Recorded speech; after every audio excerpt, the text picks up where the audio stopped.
মধ্যমগ্রামে বামেদের যে প্রতিবাদ মিছিল চলছিল সেখানে উত্তপ্ত পরিস্থিতির সৃষ্টি হয়, পুলিশের সঙ্গে বচসা বেঁধে যায়। কি পরিস্থিতি জানবো, সরাসরি সমীরণ পাল রয়েছেন। সমীরণ, যথেষ্ট উত্তেজনা রয়েছে। মধ্যমগ্রাম চৌমাথা দীর্ঘক্ষণ অবরোধ ছিল এবং অবরোধকারীদেরকে পুলিশ সরাবার চেষ্টা করছে এবং সেখানে রীতিমতো ধস্তাধস্তি শুরু হয়ে গেছে। কি হয়েছে জানার চেষ্টা করবো। কিচ্ছু আর এসব পুলিশের অনেক দেখা আছে, এসব ছ্যাঁচড়ামি কিচ্ছু এসব ছ্যাঁচড়ামি অনেক দেখা হয়েছে। তৃণমূলের পার্টি অফিস থেকে পুলিশে শিখেছে, আমরা রাস্তায় শেখাবো। পুলিশের নাটকটা কোথায় ছিল? এখানে দেখা যাচ্ছে যে অবরোধ তোলাকে কেন্দ্র করে পুলিশের সঙ্গে বচসা চলছিল। দেখা যাচ্ছে যে তাদেরকে এই মুহূর্তে সরিয়ে দেওয়া হয়েছে এবং কিছুক্ষণ অবরোধ ছিল। কৌশিককে দেখাতে বলবো যে এই মুহূর্তে ধস্তাধস্তি চলছে পুলিশের সঙ্গে এসএফআই সমর্থকদের এবং রীতিমতো উত্তপ্ত পরিস্থিতি মধ্যমগ্রাম চৌমাথায়। তুমি দেখতে পাচ্ছ ছবি যে যেখানে এসএফআই জেলা সম্পাদক আকাশ কর তার সঙ্গে পুলিশের ধস্তাধস্তি চলছে।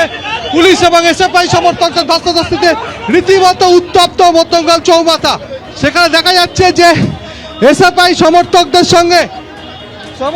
সঙ্গে পুলিশের বচসা চলছে, র্যাব নামানো হয়েছে এবং কৌশিক আরো একবার ছবিটা তোমাকে দেখাচ্ছে যে এই মুহূর্তে পুলিশের সঙ্গে এসএফআই সমর্থকদের অবরোধ তোলাকে কেন্দ্র করে সরিয়ে দাও, চলে এসো। কোনো কারণ নেই, আমরা শান্তিপূর্ণ অবস্থান করছি। কিছু তৃণমূলের দালাল পুলিশের প্ররোচনায় আমাদেরকে আক্রমণ করছে।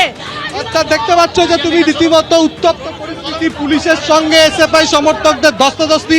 এর আগে পুলিশের পক্ষ থেকে বোঝানো হয়েছিল অবরোধ তোলার জন্য, কিন্তু তারা সরছিলেন না। এরপর পুলিশ তাদের উপর বল প্রয়োগ করেছে এবং তাদেরকে সরিয়ে দেওয়া হয়েছে রাস্তা থেকে। যশোর রোড অবরুদ্ধ ছিল দীর্ঘক্ষণ এবং তুমি ছবিতে দেখতে পাচ্ছ কৌশিক দেখাচ্ছে যে পুলিশের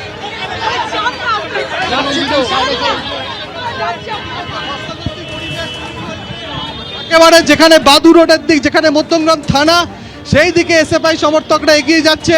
এখানে রীতিমতো বস্তাবস্তি এবং বচসা তৈরি হয়েছে, পুলিশ নামানো হয়েছে, র্যাব নামানো হয়েছে এবং দীর্ঘক্ষণ ধরে অবরোধ চলছিল মধ্যমগ্রাম চৌমাথায় এবং সেই চৌমাথায় এসএফআই সমর্থকদের অবরোধকে কেন্দ্র করে এই মুহূর্তে যথেষ্ট উত্তপ্ত পরিস্থিতি রয়েছে। এই মধ্যমগ্রাম চৌমাথায় অবরোধ উঠে গেছে কিন্তু এসএফআই সমর্থকদের সঙ্গে পুলিশের ধস্তাধস্তি চলছে। একেবারে সমীরণ, সেই ছবি আমরা দেখতে পেলাম এসএফআই সমর্থকদের সঙ্গে একেবারে পুলিশের ধস্তাধস্তি। কি কারণে? প্রতিবাদ মিছিল এবং তারা রাস্তা অবরোধ করেছিলেন। গত বৃহস্পতিবার থেকে বিকাশ ভবনের সামনে ঠিক একই রকমভাবে যারা চাকরিহারা তারা এখানে রয়েছেন। আজকে বিকাশ ভবন জানো তুমি ছুটি, সেই ছুটির দিনও বন্ধ বিকাশ ভবন পহরা দেওয়ার জন্য একবার প্রচুর সংখ্যায় পুলিশের বাহিনী, সেই বাহিনী উপস্থিত রয়েছে। সমাজের বিভিন্ন স্তরের যারা মানুষ রয়েছেন তারা আসছেন, একেবারে যারা চাকরিহারারা তাদের পাশে দাঁড়াচ্ছেন এবং দাঁড়িয়ে তাদের যে বার্তা সেই বার্তা তুলে ধরছেন একেবারে বিকাশ ভবনের সামনে থেকে।